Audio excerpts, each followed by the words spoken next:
On a Wednesday, it's Claire Pearsall, former Conservative government advisor. Morning to you. Morning. Well, I mean, it's quite interesting for Tories to be sort of watching this sort of tennis matches going between Labour and Reform.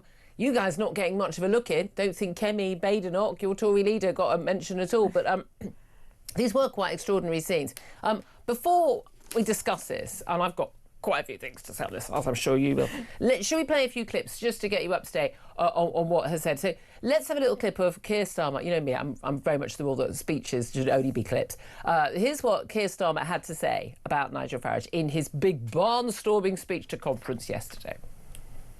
We can all see these snake oil merchants on the right, on the left, but be in no doubt, conference, none of them have any interest in national renewal, because decline is good for their business. When was the last time that you heard Nigel Farage say anything positive about Britain's future? He can't. He doesn't like Britain, doesn't believe in Britain, wants you to doubt it just as much as he does. Well, it won't surprise you that Nigel Farage then issued a video giving his view on Keir Starmer. Sorry to say, I now believe that he is unfit to be the Prime Minister of our country. The Prime Minister has decided to descend into the gutter and all of his cabinet with him. Labour says these policies are racist and immoral, and by implication, Reform supporters, Reform voters, Reform sympathisers are racist too. This language will incite and encourage the radical left. It directly threatens the safety of our elected officials and our campaigners. And frankly, in the wake of the Charlie Kirk murder, I think this is an absolute disgrace. What was even more of a disgrace was the Deputy Prime Minister, David Lammy, making an accusation and then apologising, sort of, for that accusation some hours later. I will leave it for the public to come to their own judgments about someone who once flirted with Hitler Youth when he was younger. That is for the public. He has denied it, and so I accept that he has denied it, and I would like to clarify that position because in the end the Prime Minister was keen for us to focus on the policies, not the individual. Did we talk about policies at any point, though, Keir Starmer and David Lammy? Keir Starmer has been, praised to the rafters by Labour supporters as a man who took the fight to reform, re-establish his leadership, showed his vision of Britain.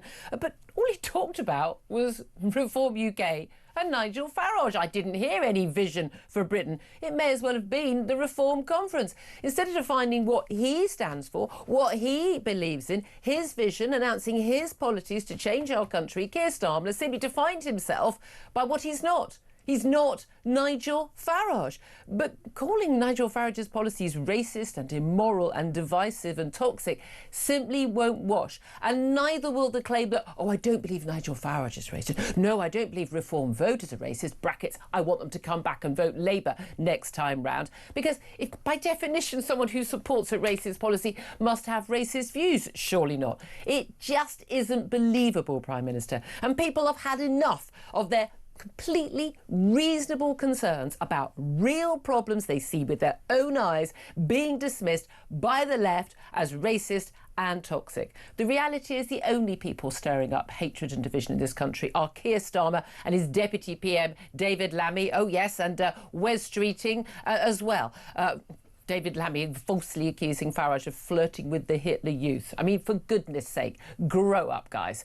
Claiming a policy of deporting migrants who can't prove they are contributing to this country isn't remotely racist. What's it even got to do with the colour of anyone's skin? No one mentioned race, Keir Starmer, until you did. And do they even remember that just a few weeks ago, Charlie Kirk was murdered, a man who had never expressed a violent view in his life, but was murdered in cold blood by a man who thought that disagreeing with his political opponent meant it was justifiable for him to take his life. Stirring up irrational hatred against a political opponent is inviting violence against them. Farage has already faced death threats and genuine physical attacks. Let's hope it's a milkshake next time as well, shall we, while he's out campaigning on our streets.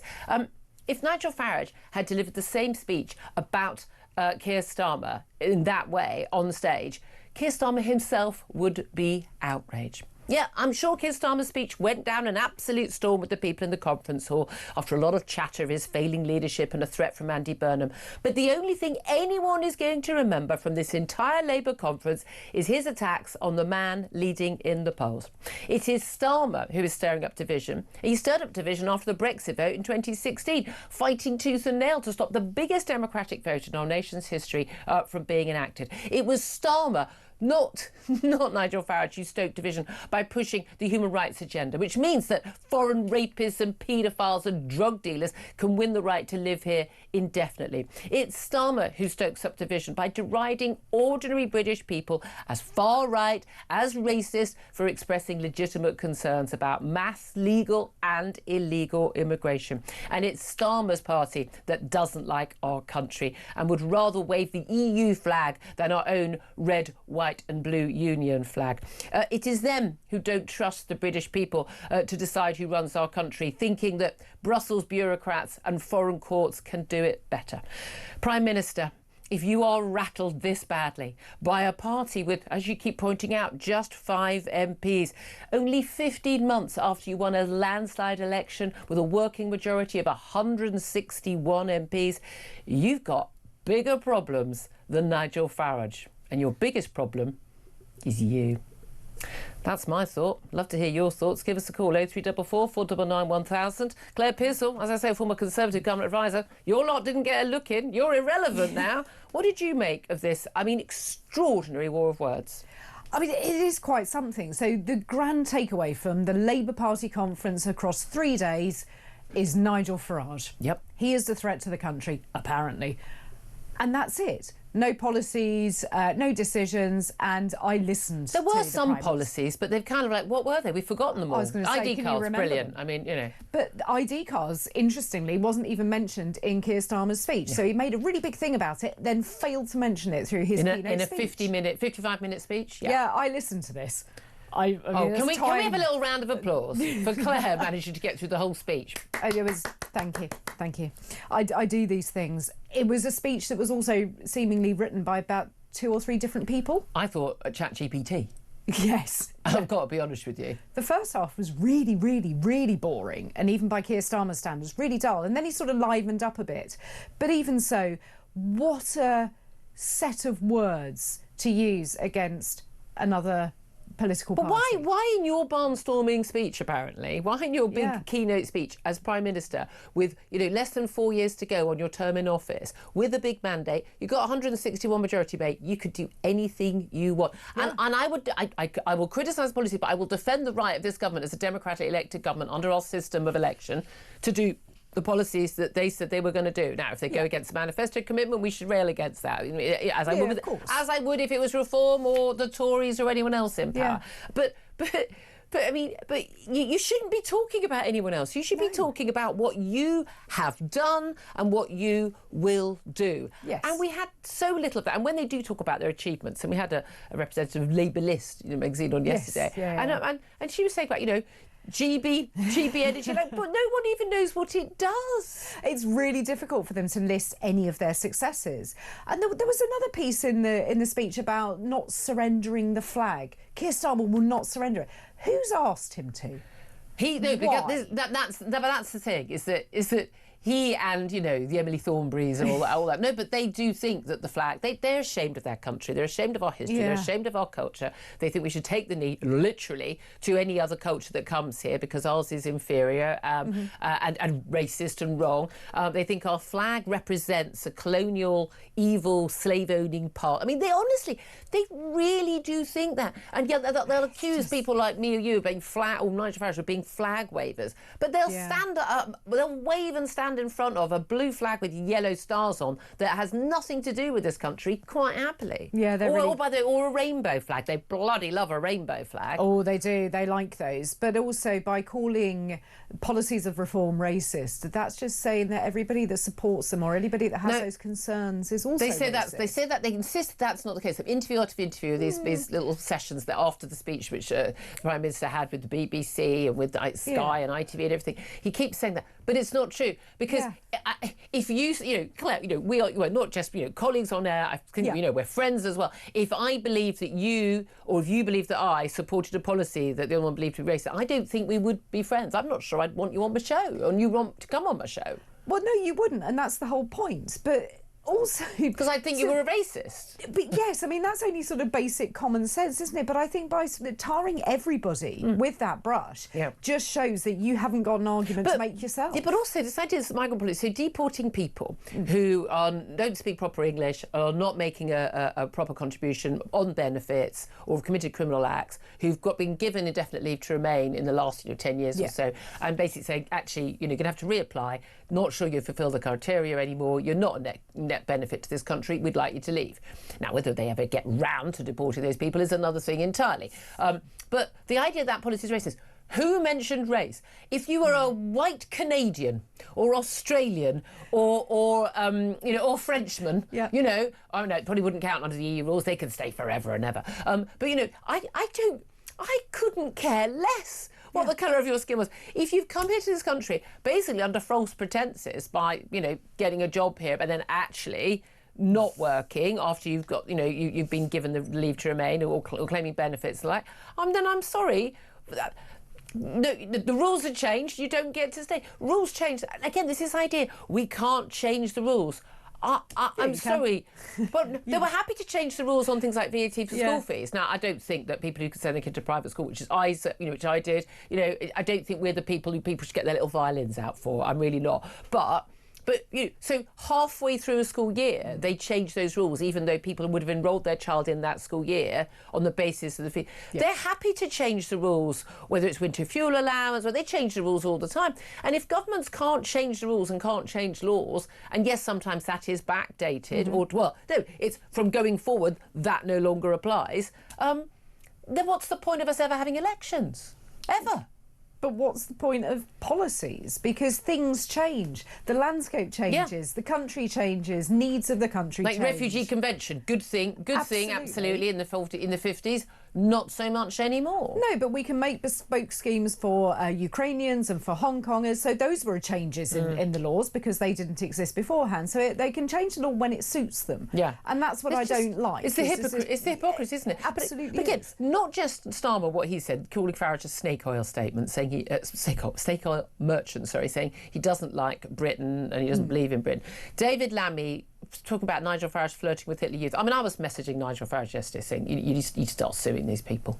I mean, get the libel lawyers, but he would win. I'm sorry. You simply can't make stuff up like that. There was an instant in his youth when he was singing songs. I mean, sorry, people have done stupid things when they were 14.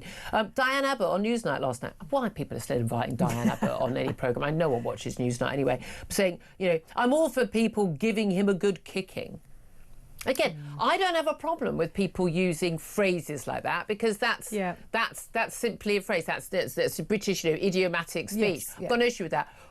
Do you think if Nigel Farage had said that about Diane Abbott, that the BBC and the left wouldn't be up in arms about that awful racist, misogynistic? No, but she can say it. She gets a free pass. Wes Streeting, the Health Secretary, long regarded as one of the sane people in the cabinet, but quite happily standing there and getting his, literally trying to get his head into the picture when that Palestinian flag was raised, because, oh, goodness me, a lot of Muslim voters in his constituency and a very small majority. Wes Streeting, we all thought better of you, but we were wrong.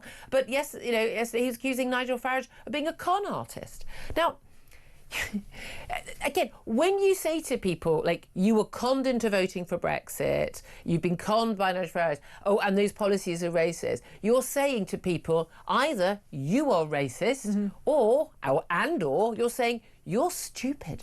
Yes. Telling voters that they are racist and stupid largely doesn't work out well for the people who are saying that, because our British voters are not. Yes, there are some racists, and yes, there are some stupid people. We've all met them. Some of us work alongside some of them at times. I mean, we've got members of our family who fit into that category.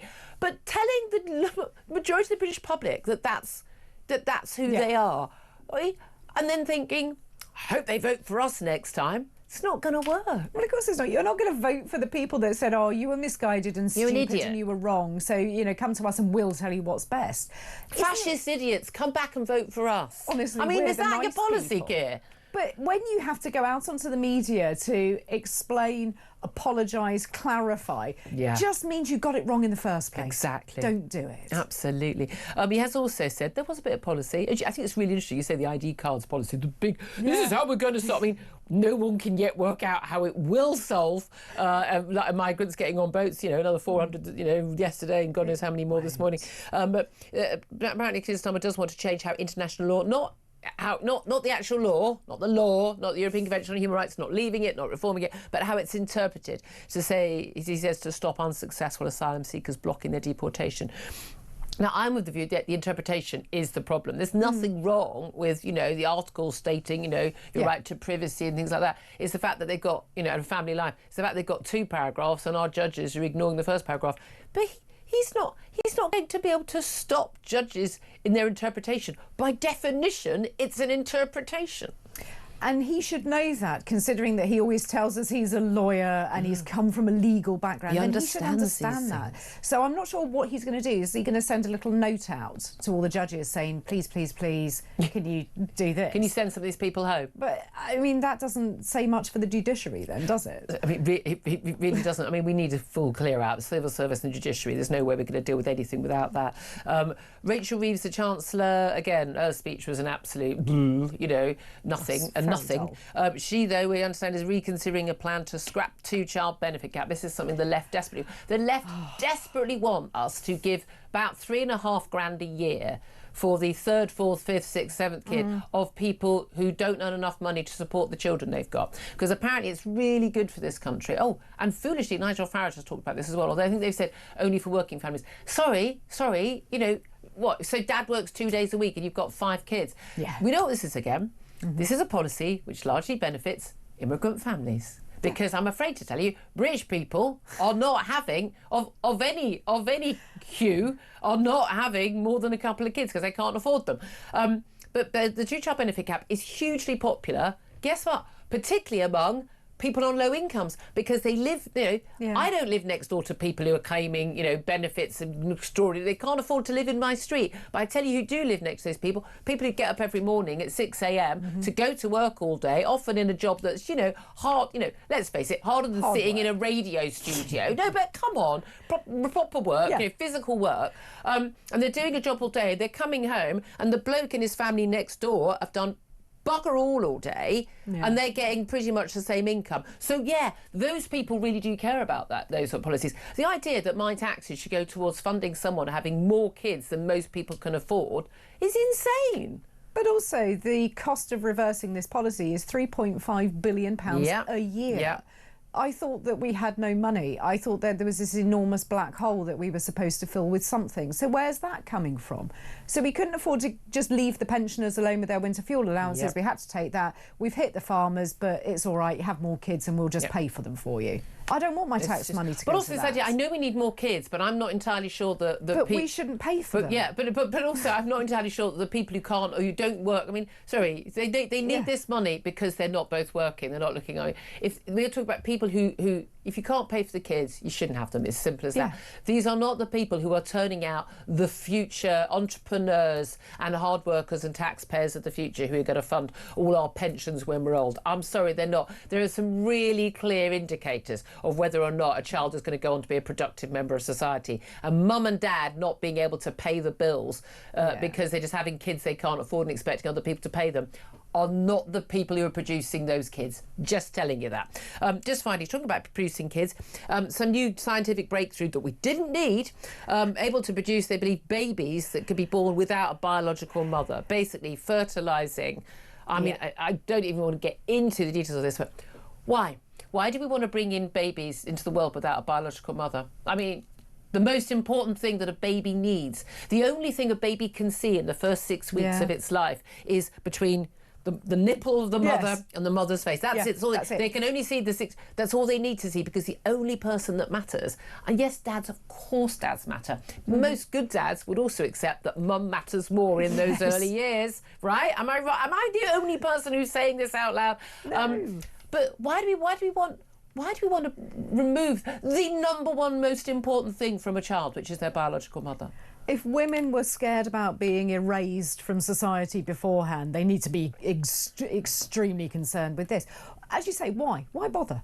What's the point of this? Just because you Could can you try do curing something, cancer rather than doing this, please? I would much rather have that. But just because you can do it doesn't mean you should do it. What's the point of it? Yeah. What are you trying to prove? Should we just leave this one well alone? I don't understand. Science gone completely bonkers. Seriously dystopian stuff. It really is.